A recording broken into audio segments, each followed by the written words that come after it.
नमस्कार दोस्तों लक्ष्मीकांत की सीरीज में आज हम पहुंच चुके हैं चैप्टर नंबर 88 पे, जहां पे हम इंडिया के फॉरेन पॉलिसी के बारे में बात करेंगे। दोस्तों हम आज समझेंगे कि फॉरेन पॉलिसी का क्या मतलब होता है, कौन-कौन से ऐसे प्रिंसिपल्स हैं जो इंडिया के फॉरेन पॉलिसी में हमें देखने को मिलते हैं। फिर हम गुजराल डॉक्ट्राइन के बारे में समझेंगे, हम इंडिया के न्यूक्लियर डॉक्ट्राइन के बारे में समझेंगे, हम इंडिया का जो कनेक्ट सेंट्रल एशिया पॉलिसी है, उसको समझेंगे कि आखिरकार सेंट्रल एशिया पॉलिसी के पीछे का क्या इंपॉर्टेंस है, इसका बैकग्राउंड क्या है, आखिरकार क्यों सेंट्रल एशिया से इंडिया कनेक्ट करना चाहता है। फिर हम एक्ट ईस्ट पॉलिसी के बारे में भी बात करेंगे। तो इन सारे सब हेडिंग्स के मद्देनजर आज की हमारा जो आज का डिस्कशन है वो सेंटर्ड रहने वाला है। तो आई एम योर दोस्त Rahul Sharma and I welcome you all to Rahul Sharma education. दोस्तों आज का लेक्चर शुरू करने से पहले अगर आपने वीडियो को लाइक नहीं किया है तो लाइक कर दीजिए, आपने चैनल को सब्सक्राइब नहीं किया है तो सब्सक्राइब कर दीजिए। सबसे पहले दोस्तों हम बात करते हैं कि फॉरेन पॉलिसी का मतलब क्या होता है। देखिए, the foreign policy of India regulates India's relation with other states of the world according to its national interest. यानी इंडिया दुनिया भर के दूसरे स्टेट्स के साथ अपने नेशनल इंटरेस्ट के अकॉर्डिंग किस तरीके से अपने उनके साथ अपने रिलेशन को मेंटेन करता है, उस किस तरीके से अपने रिलेशन को रेगुलेट करता है, हम इसी को फॉरेन पॉलिसी कहते हैं। ठीक है। फॉरेन पॉलिसी को डिटरमिन करने वाले कई सारे फैक्टर्स होते हैं, जैसे जियोग्राफी है, हिस्ट्री है, ट्रेडिशन है, सोशल कल्चर है, सोशल स्ट्रक्चर है, सॉरी, फिर पॉलिटिकल ऑर्गेनाइजेशन है, इसके अलावा इंटरनेशनल मिलियू है, फिर आप देखेंगे इकोनॉमिक पोजीशन है, पब्लिक ओपिनियन है, लीडरशिप है। ये सारे के सारे ऐसे डिटर्मिनेंट्स हैं जो हमारी फॉरेन पॉलिसी को इन्फ्लुएंस करने का काम करते हैं। एग्जाम्पल से मैं आपको समझाता हूँ।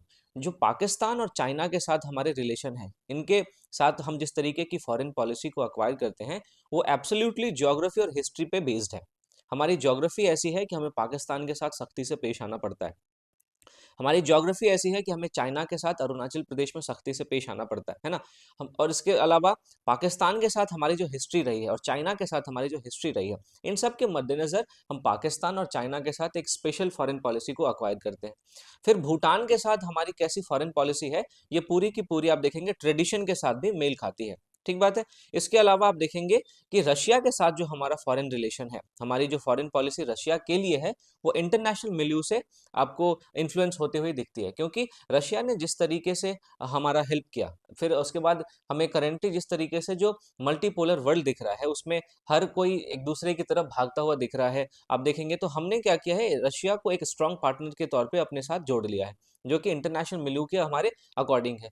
फिर आप देखेंगे कि सेंट्रल एशिया में हम जिस तरीके की फॉरेन पॉलिसी को अक्वायर करते हैं, या फिर ईस्ट एशिया में हम जिस तरीके की फॉरेन पॉलिसी को अक्वायर करते हैं, उसका एक अपना इकोनॉमिक पोजीशन है ना, वो इकोनॉमिक फैक्टर्स से इन्फ्लुएंस होता है। तो ये सारे के सारे ऐसे डिटर्मिनेंट्स हैं जो किसी भी देश के फॉरेन पॉलिसी को इन्फ्लुएंस करने का काम करते हैं। मैं यहाँ पे केवल इंडिया के कॉन्टेक्स्ट में बात नहीं कर रहा, सारे के सारे देशों के फॉरेन पॉलिसी इन सारे डिटर्मिनेंट्स से इन्फ्लुएंस होते हैं। तो ये दोस्तों हमने समझा कि फॉरेन पॉलिसी क्या होता है और इसको इन्फ्लुएंस करने वाले डिटर्मिनेंट्स कौन कौन से हैं। अब हम बात करते हैं कि इंडिया के फॉरेन पॉलिसी में कौन-कौन से ऐसे प्रिंसिपल्स हैं, जिन प्रिंसिपल्स को फॉलो करते हुए इंडिया दूसरे देशों के साथ अपने रिलेशंस को बनाए रखता है। इसमें सबसे पहला आपको देखने को मिलेगा प्रमोशन ऑफ वर्ल्ड पीस, यानी कि इंडिया दुनिया भर में पीस के प्रमोशन के लिए जो है वो पहल करता है, इनिशिएटिव्स करता है। अब इस बात का अंदाज़ा आप इस बात से लगाइए, अब ये जो प्रमोशन ऑफ वर्ल्ड पीस है, आप इस बारे में इस तरीके से समझ सकते हैं कि हमारे कॉन्स्टिट्यूशन के डीपीएसपी वाले पार्ट में आर्टिकल 51 में भी ये लिखा गया है कि जो इंडियन स्टेट है वो इंटरनेशनल पीस को प्रमोट करेगा, इंटरनेशनल सिक्योरिटी को प्रमोट करेगा और दुनिया भर के जितने नेशंस हैं उनके साथ एक ऑनरेबल रिलेशन को मेंटेन करेगा।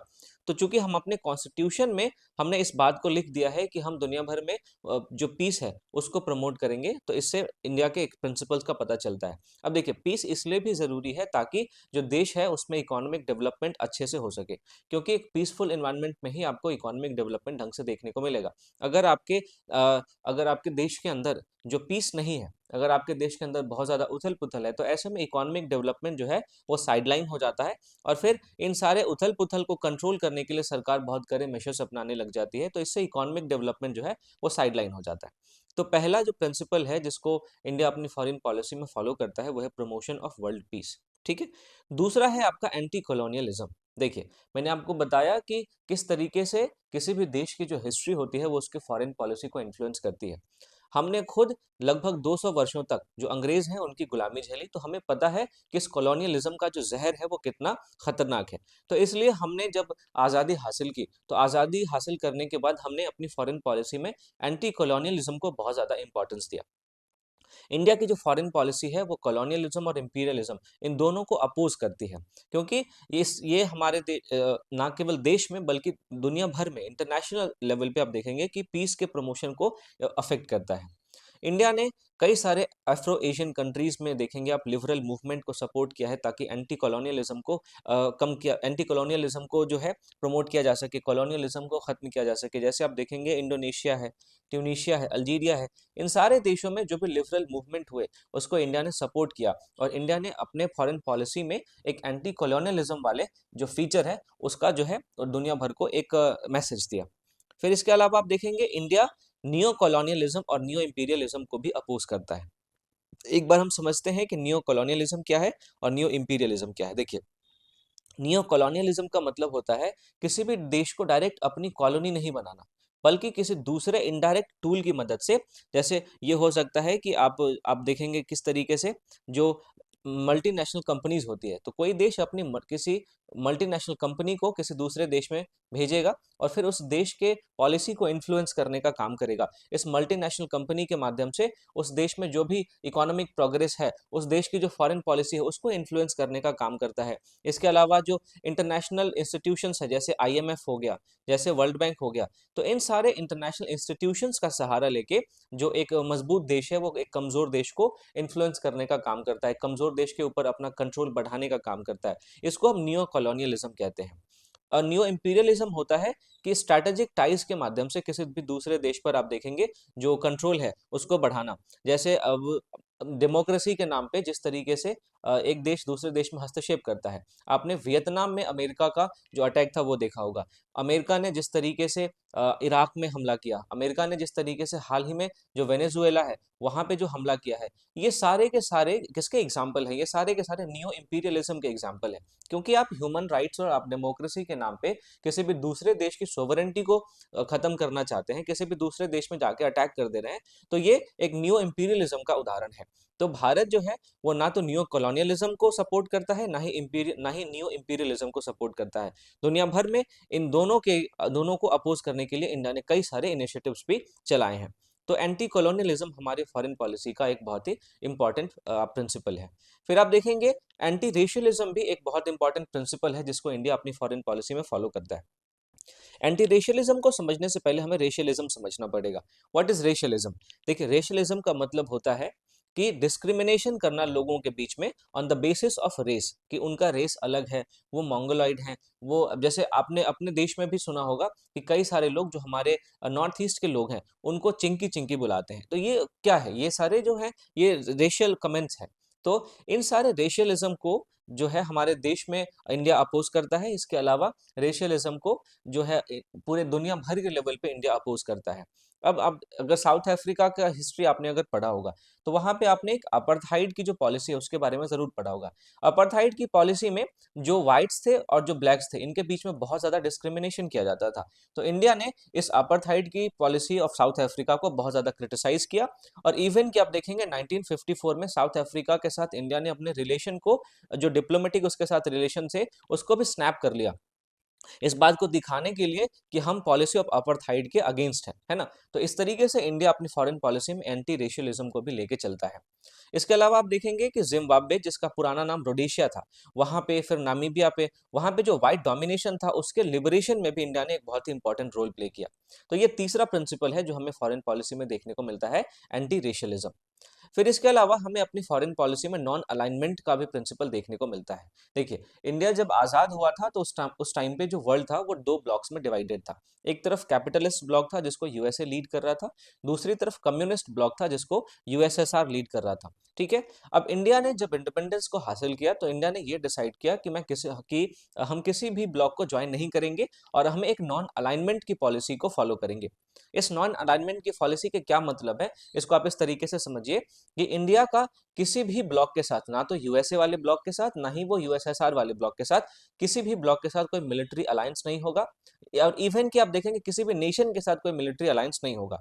फिर इंडिया ने एक इंडिपेंडेंट अप्रोच अपनाया फॉरेन पॉलिसी में कि हम ना तो इस ये कम्युनिस्ट ब्लॉक की तरफ हमारा जो झुकाव होगा वो होगा, ना ही कैपिटलिस्ट ब्लॉक की तरफ हमारा झुकाव होगा। हमारी जो फॉरेन पॉलिसी होगी वो बिल्कुल इंडिपेंडेंट होगी। इसके अलावा इंडिया ने नॉन अलाइनमेंट पॉलिसी के तहत अब ये देखेंगे कि दुनिया भर के जितने भी कंट्रीज थे सबके साथ एक फ्रेंडली रिलेशंस को मेंटेन करने का अटेम्प्ट किया। तो ये हमारे नॉन अलाइनमेंट पॉलिसी के 3 इंपॉर्टेंट जो है वो एस्पेक्ट्स हैं, इसको आपको ध्यान में रखना है। तो चौथा हमने क्या प्रिंसिपल देखा, नॉन अलाइनमेंट। फिर इसके बाद आपको पंचशील का प्रिंसिपल भी हमें अपने फॉरेन पॉलिसी में देखने को मिलता है। देखिए, पंचशील का मतलब होता है 5 प्रिंसिपल्स ऑफ इंटरनेशनल रिलेशंस। इसको हमारे आप देखेंगे इंडो चाइना जो ट्रीटी हुई थी उसके प्रियम्बल में इम्बॉडी किया गया था। और ये जो ट्रीटी है वो 1954 में जवाहरलाल नेहरू और चाओ एन लाई जो कि चाइना के काउंटर पार्ट थे, इनके बीच में साइन किया गया था। जो पंचशील है इसके 5 प्रिंसिपल्स क्या क्या है, इसके बारे में अगर हम बात करें तो सबसे पहला है mutual respect for each others territorial integrity. दो एक दूसरे की टेरिटोरियल इंटेग्रिटी का म्यूचुअल रिस्पेक्ट करना। कोई भी एक दूसरे की टेरिटरी में जाके इंक्रोचमेंट नहीं करेगा, ठीक है। कोई भी एक दूसरे के सोवरेंटी में कोई भी सवाल नहीं उठाएगा।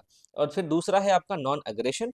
उसके मतलब कि जो इंडिया और चाइना है दोनों एक दूसरे में से किसी के खिलाफ भी अग्रेशन नहीं दिखाएंगे, अटैक नहीं करेंगे। उसके बाद है non interference in internal affairs. Bharat में क्या हो रहा है और चाइना में क्या हो रहा है, इससे इन दोनों देशों को कोई फर्क नहीं पड़ना चाहिए। जो चाइना में हो रहा है उसमें भारत कुछ नहीं बोलेगा, जो भारत में हो रहा है उस पर चाइना कुछ नहीं बोलेगा। तो इंटरनल अफेयर्स में कोई भी कोई भी इंटरफेरेंस नहीं होना चाहिए। फिर उसके बाद इक्वालिटी एंड म्यूचुअल बेनिफिट, यानी कि दोनों ही देश एक दूसरे को इक्वली ट्रीट करेंगे और एक दूसरे के बेनिफिट के लिए आगे मिलकर काम करेंगे। साथ ही साथ पीसफुल एग्जिस्टेंस भी पंचशील का एक इंपॉर्टेंट जो है वो प्रिंसिपल है। पीसफुल को एग्जिस्टेंस का मतलब कि दोनों साथ साथ मिलकर एकदम शांति के साथ को एग्जिस्ट करेंगे। तो ये 5 ऐसे प्रिंसिपल्स हैं जो कि पंचशील में आते हैं। अब ये जो पंचशील है वो बहुत ही ज्यादा पॉपुलर हुआ जब ये आया था।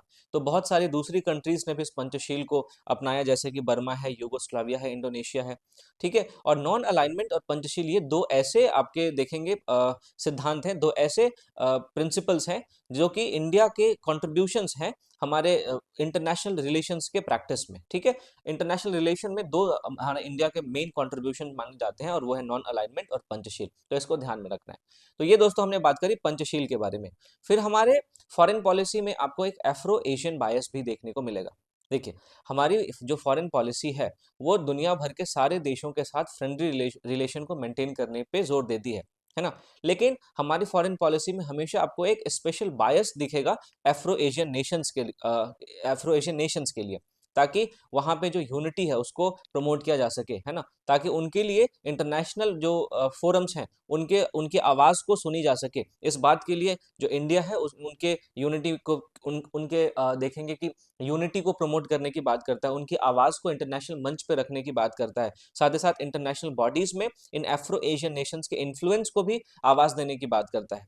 तो इंडिया के फॉरेन पॉलिसी में आपको एक एफ्रो एशियन बायस देखने को मिलेगा। और इसके कुछ एग्जांपल्स की अगर हम बात करें तो 1947 में इंडिया ने फर्स्ट एशियन रिलेशन कॉन्फ्रेंस को दिल्ली में हेल्ड किया था। 1949 में आप देखेंगे कि जो एशियन कंट्रीज थे उनको इंडोनेशियन फ्रीडम के ऊपर जो एक साथ लाने का काम इंडिया ने 1949 में किया था। फिर इसके अलावा इंडियन ओशन रिम एसोसिएशन के फॉर्मेशन में हो या बिम्स्टेक के फॉर्मेशन में हो या सार्क के फॉर्मेशन में हो, इन सब के फॉर्मेशन में इंडिया ने एक इंपॉर्टेंट रोल प्ले किया है। अब इंडिया की ये जो पॉलिसी रही है बिग ब्रदर वाली, है ना, इंडिया हमेशा से अफ्रो एशियन नेशन को जिस तरीके से अपने छोटे भाई की तरह हेल्प करता रहा है, तो इंडिया के इसी रवैये की वजह से, इंडिया के इसी पॉलिसी की वजह से इंडिया को बिग ब्रदर का भी नाम जो उसके नेबरिंग कंट्रीज है वो देते हैं। तो ये हमने फिर क्या देखा, अफ्रीकन बायस हमारी फॉरेन पॉलिसी में हमें देखने को मिलता है। फिर आप देखेंगे लिंक्स विद कॉमनवेल्थ भी हमारे फॉरेन पॉलिसी का एक इंपॉर्टेंट प्रिंसिपल है। दरअसल 1949 में इंडिया ने जो कॉमनवेल्थ की फुल मेंबरशिप थी उसको कंटिन्यू किया। और इसका मतलब ये नहीं था कि इंडिया ने अगर कॉमनवेल्थ की मेंबरशिप ले ली है तो जो ब्रिटिश क्राउन है वो हमारे देश का हेड ऑफ द स्टेट हो जाएगा, ऐसा नहीं था। हालांकि कॉमनवेल्थ के हेड के तौर पर ब्रिटिश क्राउन था, लेकिन हमारे देश में जो हम सॉवरेंटी को फॉलो कर रहे थे, हमारे देश का जो इंटरनल अफेयर्स था, हमारे देश में जो फॉरेन पॉलिसी, उसमें जो ब्रिटिश है उनका कोई भी लेना देना नहीं था, है ना। तो इस तरीके से इंडिया ने जब कॉमनवेल्थ की मेंबरशिप को अक्वायर किया तो इसके पीछे कुछ प्रैग्मेटिक रीजंस थे, क्योंकि कॉमनवेल्थ जो है वो लगभग 56 कंट्रीज का एक आप देखेंगे कि ग्रुप है। अब इस 56 कंट्रीज के ग्रुप के साथ आने से होता यह है कि इंडिया को कुछ इकोनॉमिक फायदा मिल सकता है, इकोनॉमिक पॉलिटिकल फायदा मिल सकता है, कल्चरल फायदा मिल सकता है। तो इन सारे स्फेयर्स में आप देखेंगे इंडिया को फायदा मिलता है, इसलिए इंडिया ने कॉमनवेल्थ की मेंबरशिप को ज्वाइन किया था। ठीक बात है। तो कॉमनवेल्थ के साथ जो हमारा लिंक है वो भी हमारे फॉरेन पॉलिसी का एक बहुत इंपॉर्टेंट प्रिंसिपल के सामने प्रिंसिपल की तरह सामने आता है। फिर उसके बाद देखेंगे यूएनओ को हमने जिस तरीके से सपोर्ट किया है वो भी हमारे एक फॉरेन पॉलिसी का इंपॉर्टेंट प्रिंसिपल है। जैसे 1945 में हम यूएनए के फुल मेंबर बने और तब से हमने यूएनए की एक्टिविटीज को सपोर्ट किया है। यूएनए के जो भी ऑब्जेक्टिव्स हैं, जो भी प्रिंसिपल्स हैं, उसमें हमने पूरी तरीके से फेथ दिखाया है। अब इंडिया के क्या क्या फैसेट्स हैं, इसको आप इस तरीके से समझ सकते हैं यूएनए में कि इंडिया ने एंटी कॉलोनियलिज्म की पॉलिसी को इम्बार्क करने के लिए यूएनओ का सहारा लिया। जो एंटी इंपीरियलिज्म है उसके लिए इंडिया ने यूएनओ के जैसे मंच का सहारा लिया और दुनिया भर में एंटी कॉलोनियलिज्म की पहले शुरू की, दुनिया भर में एंटी इंपीरियलिज्म के लिए आवाज उठाई। फिर उसके बाद यूएन जनरल असेंबली के प्रेसिडेंट के तौर पे विजया लक्ष्मी पंडित को भी इलेक्ट किया गया था। इसके अलावा इंडिया ने यूएन के पीस कीपिंग मिशंस जो कि कोरिया में, कांगो में, कंबोडिया जैसे देशों में चलाए गए, उसमें भी एक्टिवली पार्टिसिपेट किया है। फिर कई बार आप देखेंगे इंडिया एक non permanent member of the United nation security council भी बना है और इंडिया अब एक परमानेंट सीट सिक्योरिटी काउंसिल में डिमांड भी कर रहा है। तो ये कुछ फैसेट्स हैं इंडिया के जो कि यूएनओ के कॉन्टेक्स्ट में हमें समझने की जरूरत है। फिर इंडिया के फॉरेन पॉलिसी में डिसआर्मामेंट एक बहुत ही इंपॉर्टेंट प्रिंसिपल बन के आता है। डिसआर्मामेंट का मतलब कि हमने अपनी फॉरेन पॉलिसी में आर्म्स रेस को अपोज किया है। हमने अपनी फॉरेन पॉलिसी में डिसआर्मामेंट का एडवोकेशन किया है, चाहे वो कन्वेंशनल आर्म हो या फिर न्यूक्लियर आर्म्स हो, दोनों ही तरीके के आर्म्स का हमने डिसआर्मामेंट करने के लिए दुनिया भर में आवाज उठाई है। इंडिया ने हालांकि जो नॉन प्रोलिफरेशन ट्रीटी है, जिसको हम एनपीटी के नाम से जानते हैं, उसको साइन नहीं किया है। इंडिया ने सीटीबीटी को साइन नहीं किया है, यानी comprehensive nuclear test ban treaty, इसको साइन नहीं किया। अब इसके पीछे का रीजन ये है कि हम न्यूक्लियर डिसआर्मामेंट की बात करते हैं, हम कन्वेंशनल डिसआर्मामेंट की बात करते हैं, लेकिन जो एनपीटी है और जो सीटीबीटी है, इसके जो भी नेचर है, इसका जो नेचर है, इसका जो प्रोविजन है, वो बहुत ही ज्यादा डिस्क्रिमिनेटरी है। और क्योंकि ये दोनों जो ट्रीटीज हैं वो इस बात पे जोर देती हैं कि दुनिया में केवल और केवल 5 नेशंस के पास ही न्यूक्लियर वेपन्स हो सकते हैं, रशिया, यूएसए, चाइना, यूके और फ्रांस, और इनके अलावा बाकी दूसरे देश न्यूक्लियर वेपन्स नहीं रख सकते। तो जाहिर सी बात है कि अगर ऐसा प्रोविजन किसी भी ट्रीटी में रहेगा तो इंडिया क्यों साइन करे, है ना। केवल 5 लोगों को न्यूक्लियर वेपन्स रखने की इजाजत हो और बाकी दूसरे देश न्यूक्लियर वेपन नहीं रख पाएंगे, तो ये सही नहीं है। तो इसलिए हमने डिसआर्मामेंट को जरूर फॉलो किया है, लेकिन हमने एनपीटी और हमने सीटीबीटी जैसे ट्रीटी पर जो है वो साइन नहीं किया है। तो ये दोस्तों कुछ प्रिंसिपल्स थे जो हमारे फॉरेन पॉलिसी के कोर प्रिंसिपल्स हैं, और इन्हीं प्रिंसिपल्स के मद्देनजर, इन्हीं प्रिंसिपल्स के अराउंड हमारी जो फॉरेन पॉलिसी है वो घूमती है।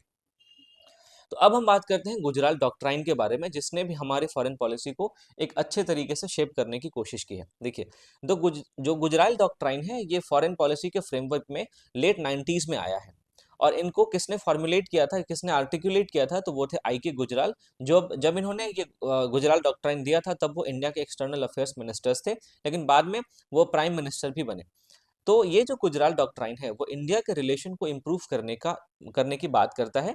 जो इंडिया के नेबर्स हैं, स्पेशली साउथ एशिया में, उनके साथ एक ट्रस्ट को बिल्ड करने की बात करता है। उनके साथ एक नॉन रेसिप्रोकल और कोऑपरेटिव मेजर्स के थ्रू उनके बीच में जो ट्रस्ट है वो उस ट्रस्ट को बिल्ड करने की बात करता है। तो गुजराल डॉक्ट्राइन में 5 प्रिंसिपल्स आपको देखने को मिलेंगे। सबसे पहला है non reciprocity with smaller neighbours. इसका मतलब ये है कि इंडिया अपने आसपास के जो भी छोटे नेबर्स हैं उनको कंसेशंस देगा, लेकिन बदले में उनसे कंसेशंस की डिमांड नहीं करेगा। ठीक बात है। अब जैसे बांग्लादेश हो, नेपाल हो, भूटान हो, श्रीलंका हो, मालदीव्स हो, इन सारे देशों को इंडिया बहुत सारी मदद देगा, लेकिन बदले में उनसे मदद का एक्सपेक्टेशन नहीं रखेगा।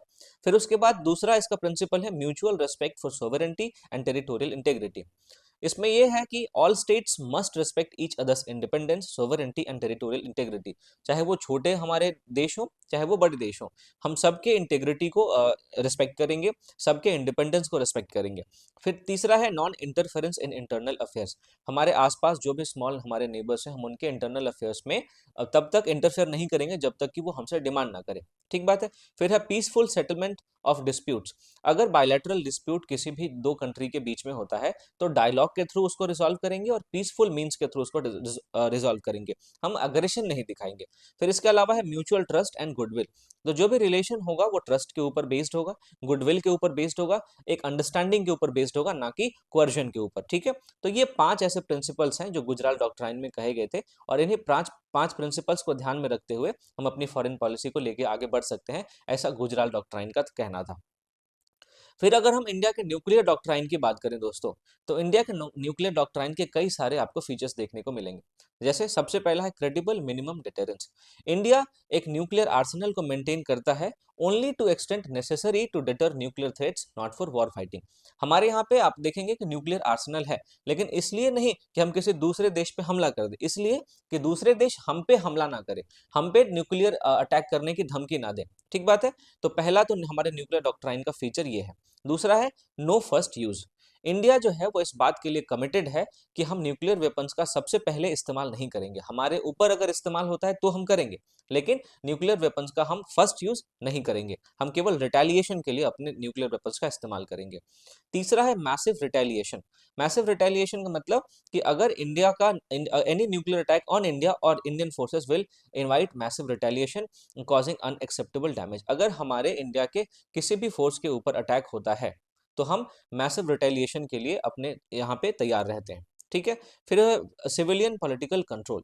जो न्यूक्लियर वेपन्स हैं वो अंडर स्ट्रिक्ट सिविलियन कंट्रोल है, और इसमें जो भी डिसीजंस होते हैं वो पॉलिटिकल लीडरशिप के द्वारा लिए जाते हैं। फिर retaliation only against nuclear attack. Nuclear weapons जो है वो तभी यूज होंगे जब हम पे न्यूक्लियर अटैक होगा। अगर कन्वेंशनल अटैक हुआ है या केमिकल अटैक हुआ है तो हम इस अटैक का जवाब देने के लिए हम न्यूक्लियर वेपन का यूज नहीं करेंगे। अगर हमारे ऊपर न्यूक्लियर अटैक हुआ है तो ही हम न्यूक्लियर अटैक करेंगे। इस बात को हमारी फॉरेन पॉलिसी में रखा गया, हमारे न्यूक्लियर डॉक्ट्राइन में रखा गया। ठीक है। फिर उसके बाद देखेंगे non use against non nuclear weapon states, यानी कि ऐसे स्टेट्स जिनके पास न्यूक्लियर वेपन्स नहीं है, हम उनके खिलाफ न्यूक्लियर वेपन्स का इस्तेमाल नहीं करेंगे। ठीक है। इसके अलावा है exceptions for weapons of mass destruction attacks. In case of a major attack on India और इट्स फोर्सेस यूजिंग केमिकल और biological weapons, India reserves the option of nuclear retaliation. अगर हमारे ऊपर वेपन्स ऑफ मास डिस्ट्रक्शन के through attack हुआ है या कोई केमिकल या बायोलॉजिकल वेपन के थ्रू अटैक हुआ है, ये सारे के सारे वेपन्स ऑफ मास डिस्ट्रक्शन है जिनसे बहुत ही ज्यादा नुकसान होता है। तो वेपन ऑफ मास डिस्ट्रक्शन के अटैक के केस में हम देखते हैं कि इंडिया इस बात के लिए एक ऑप्शन को रिजर्व रखता है कि हम न्यूक्लियर रिटेलिएशन कर सकते हैं। तो वेपन्स ऑफ मास डिस्ट्रक्शन अगर होता है तो फिर हम न्यूक्लियर रिटेलिएशन करने की स्थिति में होंगे।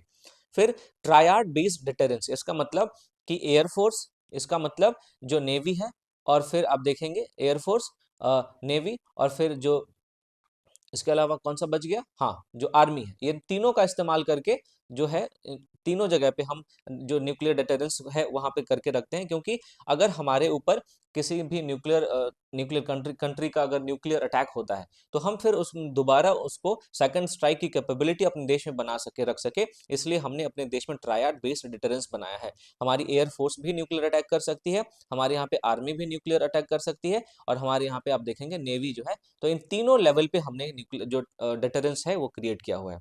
इसके अलावा हमारा जो ग्लोबल डिसआर्मामेंट है उसके लिए भी कमिटमेंट है न्यूक्लियर डॉक्ट्राइन में। इंडिया ने यूनिवर्सल और नॉन डिस्क्रिमिनेटरी न्यूक्लियर डिसआर्मामेंट को सपोर्ट किया है। अब इंडिया ने चूंकि एनपीटी और सीटीबीटी इस पे साइन नहीं किया है, जिसकी वजह क्या थी कि ये डिस्क्रिमिनेटरी थे, ये हेजेमोनिस्टिक थे, इसलिए हमने इस दोनों ट्रीटी को साइन नहीं किया है। अगर हम अपने देश में न्यूक्लियर कमांड अथॉरिटी की बात करें तो न्यूक्लियर कमांड अथॉरिटी में दो तरीके के काउंसिल आपको देखने को मिलेंगे। एक है पॉलिटिकल काउंसिल, दूसरा है एग्जीक्यूटिव काउंसिल। जो पॉलिटिकल काउंसिल है उसको चेयर करते हैं प्राइम मिनिस्टर, और एग्जीक्यूटिव काउंसिल को चेयर करता है नेशनल सिक्योरिटी एडवाइजर। ठीक बात है। जो पॉलिटिकल काउंसिल होता है जिसको पीएम चेयर करता है दोस्तों, ये हमारे देश में सोल बॉडी है जो इस बात के लिए ऑथराइजेशन देता है कि न्यूक्लियर वेपन्स का इस्तेमाल किया जाए। ठीक है, तो ये चीज आप ध्यान में रखेंगे। तो ये था हमारा न्यूक्लियर डॉक्ट्राइन था। अब हम बात करते हैं connect central Asia policy of India के बारे में। अगर हम इसके बैकग्राउंड की बात करें कि हमने कनेक्ट सेंट्रल एशिया पॉलिसी को क्यों अक्वायर किया, तो इसका बैकग्राउंड आप इस तरीके से समझिए माफ कीजिएगा, कि इंडिया ने सेंट्रल एशिया पॉलिसी को फॉर्मली अनाउंस किया है 2012 में। ठीक है, और सबसे पहले India central first Asia dialogue जो है वो बिश्केक, जो कि किर्गिस्तान में है, वहां पे हेल्ड किया गया था। अब ये जो पॉलिसी है, ये पॉलिसी एक इंडिया के हिस्टोरिकल सिविलाइजेशन को बिल्ड करता है, कल्चरल और ट्रेड लिंक्स के आधार पर बिल्ड किया गया है, और जो सेंट्रल एशिया के साथ हमारे हैं, है ना, क्योंकि सिल्क रूट आप देखेंगे सेंट्रल एशिया से होके जाते थे, तो इंडिया का इन सेंट्रल एशिया के कंट्रीज के साथ एक सिविलाइजेशनल कनेक्ट है, एक कल्चरल कनेक्ट है, और एक ट्रेड के बेस पे कनेक्ट है। तो इन सारे जो कनेक्शन है, इसके बेस पे इस कनेक्ट सेंट्रल एशिया पॉलिसी को बनाया गया है। इसके अलावा ये जो पॉलिसी है वो इस बात पे को एम करता है कि एक स्ट्रैटेजिक, इकोनॉमिक और सिक्योरिटी ओरिएंटेड फ्रेमवर्क दिया जाए, ताकि इंडिया का जो एंगेजमेंट है इन 5 सेंट्रल एशियन रिपब्लिक्स के साथ वो और ज़्यादा मजबूत हो। ये 5 सेंट्रल एशियन रिपब्लिक्स कौन कौन से हैं आप देखेंगे, कजाकिस्तान है, किर्गिस्तान है, ताजिकिस्तान है, तुर्कमेनिस्तान है और उज्बेकिस्तान है। तो इन 5 स्टेट्स के साथ हम अपने जो रिलेशंस हैं उनको और ज़्यादा मजबूत करने के लिए कई सारे जो तरीके हैं, कई सारे फ्रेमवर्क हम अपना रहे हैं। अगर हम इस कनेक्ट सेंट्रल एशिया पॉलिसी के की फीचर्स की बात करें, तो इसमें सबसे पहले आपको देखने को मिलेगा पॉलिटिकल एंगेजमेंट। पॉलिटिकल एंगेजमेंट मतलब कि हम रेगुलरली हाई लेवल विजिट्स करवाते हैं उन देशों में, जो इंस्टीट्यूशनल डायलॉग्स होते हैं उनको किया जाता है, साथ ही साथ डिप्लोमेटिक आउटरीच भी किया जाता है इन सारे 5 देशों में। इसके अलावा इकोनॉमिक एंड ट्रेड कोऑपरेशन भी हमें इन देशों के साथ देखने को मिलता है, जो कि एनर्जी पे फोकस है, जो फार्मास्यूटिकल्स पे फोकस है, जो आईटी पे फोकस है और कैपेसिटी बिल्डिंग पे फोकस है। इसके साथ साथ कनेक्टिविटी इनिशिएटिव्स भी हम इन सारे देशों में चलाते हैं। जैसे आप देखेंगे चाबहार पोर्ट का यूज़ है, international north south transport corridor जिसको हम आईएनएसटीसी कहते हैं, इस ये है। फिर आपका एयर फ्रेट कॉरिडोर्स है, जो कि ज्योग्राफिकल बैरियर्स को ओवरकम करने के लिए बनाया गया है। तो हमने कई सारे कनेक्टिविटी इनिशिएटिव्स भी तैयार किए हैं, जिसके माध्यम से इन देशों के साथ जो सेंट्रल एशिया के देश हैं उनके साथ हम कनेक्ट कर सके। इसके अलावा सिक्योरिटी एंड डिफेंस कोऑपरेशन भी हमें इन देशों के साथ देखने को मिलता है, क्योंकि काउंटर टेररिज्म हो या एक्सट्रीमिज्म हो या रीजनल सिक्योरिटी हो, इन सबको काउंटर करने के लिए हमने इन देशों के साथ कोऑपरेशन किया है, मिलिट्री ट्रेनिंग किया है, जॉइंट एक्सरसाइजेस किए हैं। इसके अलावा cultural and people to people ties भी हमने बनाने की कोशिश की है, ताकि जो सिविलाइजेशनल लिंक्स इन सारे देशों के साथ हिस्टोरिकल पर्सपेक्टिव में रहे हैं उनको रिवाइव किया जा सके। और रिवाइव हम कैसे करेंगे, तो एजुकेशन के थ्रू, स्कॉलरशिप्स के थ्रू, कल्चरल एक्सचेंजेस के थ्रू।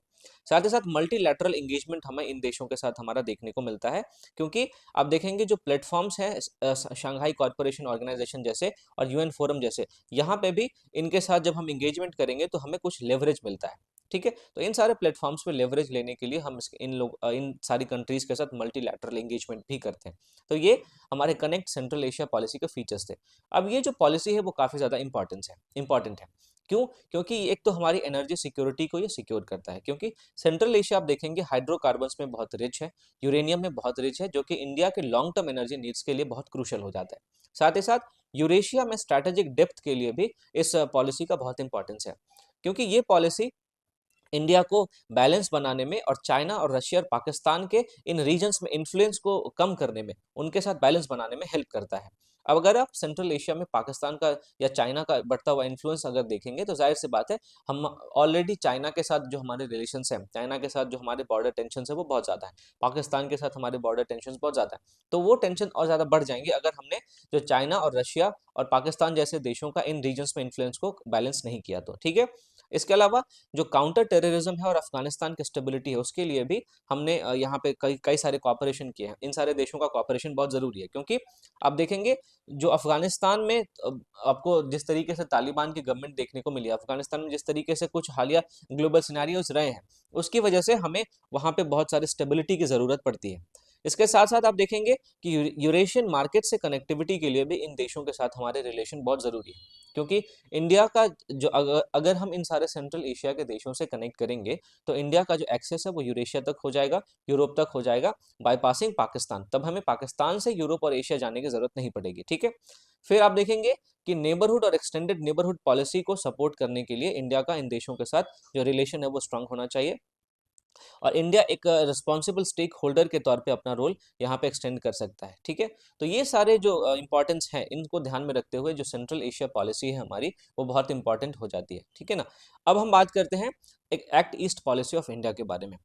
दोस्तों, act east policy of India जो है, ये एक्ट ईस्ट पॉलिसी जो है वो 2014 में लॉन्च की गई थी, और इसको अपग्रेड किया है इंडिया के ये एक अपग्रेडेशन था, जो कि पहले लुक ईस्ट पॉलिसी थी 1991 की, उसका ये अपग्रेडेशन था एक्ट ईस्ट पॉलिसी, जो कि 2014 में आई।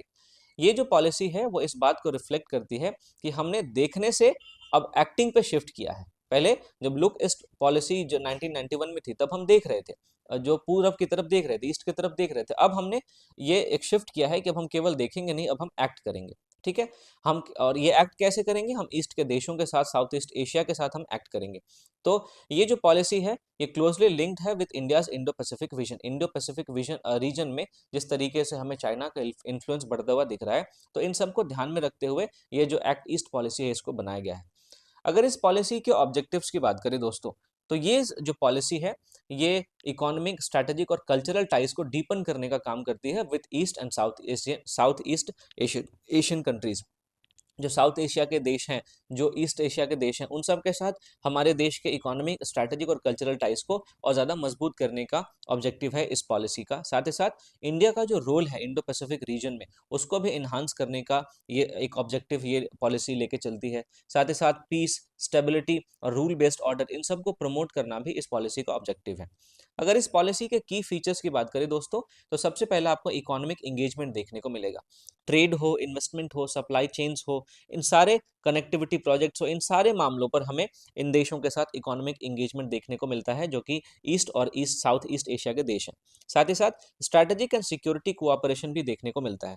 जो डिफेंस पार्टनरशिप्स हैं, जॉइंट मिलिट्री एक्सरसाइजेज हैं, मैरीटाइम सिक्योरिटी है और जो काउंटर टेररिज्म है, इन सारे मामलों को अच्छे तरीके से काउंटर करने के लिए हमने स्ट्रैटेजिक और सिक्योरिटी कोऑपरेशन इन सारे देशों के साथ बनाया है। इसके अलावा कनेक्टिविटी फोकस इस पॉलिसी का एक की फीचर है। जैसे प्रोजेक्ट लाइक जो India Myanmar Thailand trilateral highway है ना, फिर कालादान मल्टी मॉडल प्रोजेक्ट है, ये सब क्या करते हैं, ये सब जो कनेक्टिविटी है उसको बढ़ाएगा। तो हमने कनेक्टिविटी फोकस इस पॉलिसी में किया है। इंस्टीट्यूशनल एंगेजमेंट को बढ़ाया है। जो आसियान लेड मैकेनिज्म्स हैं उसमें एक्टिव रोल इंडिया ने अपना बढ़ाया है, जैसे ईएएस है, एडीएमएम प्लस है, एआरएफ है। ये सब क्या है, ये हमारे इंटरनेशनल रिलेशन का पार्ट है, यहाँ पे हम इसको डिस्कस नहीं करेंगे, हम इसको सेपरेटली कभी डिस्कस करेंगे। फिर उसके बाद देखेंगे पीपल टू पीपल और कल्चरल टाइज जो है, ये भी इसका एक इंपॉर्टेंट फीचर है, क्योंकि टूरिज्म के माध्यम से, बुद्धिज्म के लिंक के माध्यम से, एजुकेशन से, इंडियन डायस्पोरा के एंगेजमेंट से, इन सब मामलों में, इन सब टूल्स की मदद से हम क्या करते हैं, पीपल टू पीपल कनेक्टिविटी बढ़ाते हैं। हम अपने देशों का cultural ties south east Asian nation के साथ बढ़ाते हैं। तो दोस्तों इस तरीके से जो एक्ट ईस्ट पॉलिसी है वो भी हमारे लिए काफ़ी ज़्यादा इंपॉर्टेंट हो जाता है, क्योंकि इंडो पैसिफिक में ये इंडिया के पोजीशन को काफ़ी स्ट्रेंथन करता है। साथ ही साथ इस रीजन में चाइना का जो इन्फ्लुएंस है जो काफ़ी बढ़ रहा है, उसको बैलेंस करने के लिए ये पॉलिसी बहुत इंपॉर्टेंट हो जाती है। साथ ही साथ जो ट्रेड एंड डेवलपमेंट है नॉर्थ ईस्ट इंडिया में, उसको भी बूस्ट करने का काम करता है। साथ ही साथ ये मैरीटाइम सिक्योरिटी और फ्रीडम ऑफ नेविगेशन को इन्हांस करता है। इसके अलावा आप देखेंगे कि इंडियाज़ के एस्पिरेशन को सपोर्ट करता है to be a global leading global power. Global power में एक लीडिंग ग्लोबल पावर बनने के लिए इंडिया ने जो एस्पायर करता है कि अलग अलग लेवल्स पे हमारी बात सुनी जाए, अलग अलग सेक्टर्स में हम इंडिया जो है वो ग्लोबली लीड करे, तो इन सबको भी सपोर्ट करने का काम ये एक्ट ईस्ट पॉलिसी करता है। तो इस तरीके से आज का हमारा ये जो सेशन था दोस्तों, इस सेशन में हमने कई सारे फॉरेन पॉलिसी के एस्पेक्ट्स के बारे में बात की। आई होप कि आपको समझ में आया होगा। ये एब्सोल्युटली जो है ना, ये आपका यूपीएससी मेंस का सिलेबस है। इसमें आपको कुछ कुछ ऐसे टॉपिक्स हैं जो प्रीलिम्स के पॉइंट ऑफ व्यू से इंपॉर्टेंट है, जैसे गुजराल डॉक्ट्राइन आपसे पूछा जा सकता है, आपसे एनपीटी पूछा जा सकता है, आपसे सीटीबीटी के बारे में पूछा जा सकता है। ठीक है, तो ये सारे कुछ पॉइंट्स हैं जो आपको प्रीलिम्स के लिए इंपॉर्टेंट है। बाकी ये एब्सोल्युटली मेंस का टॉपिक है, तो आपको उसी तरीके से अंडरस्टैंडिंग और डेवलप करके इस टॉपिक को पढ़ना है। तो मैं उम्मीद करता हूँ आज का ये सेशन आपको फ़ायदा पहुँचाया है। और जाने से पहले दोस्तों वीडियो को लाइक करना ना भूलें, आप चैनल को सब्सक्राइब करना ना भूलें, और आपको इसका पीडीएफ चेक के लिए मेरे Rahul Sharma education Telegram channel को ज्वाइन करना पड़ेगा, जिसका लिंक आपको डिस्क्रिप्शन में मिल जाएगा। वहाँ पे अभी तक टोटल जितने भी चैप्टर्स मैंने पढ़ाए हैं सबके नोट्स पड़े हुए हैं, तो आप लक्ष्मीकांत को रिवाइज करने के लिए इन सारे नोट्स का इस्तेमाल कर सकते हैं, क्योंकि अब बार बार लक्ष्मीकांत की इतनी मोटी किताब को पढ़ना प्रैक्टिकल नहीं होता है। ठीक है, तो मिलता हूँ आपसे अगले चैप्टर के साथ, तब तक के लिए थैंक यू फॉर वॉचिंग।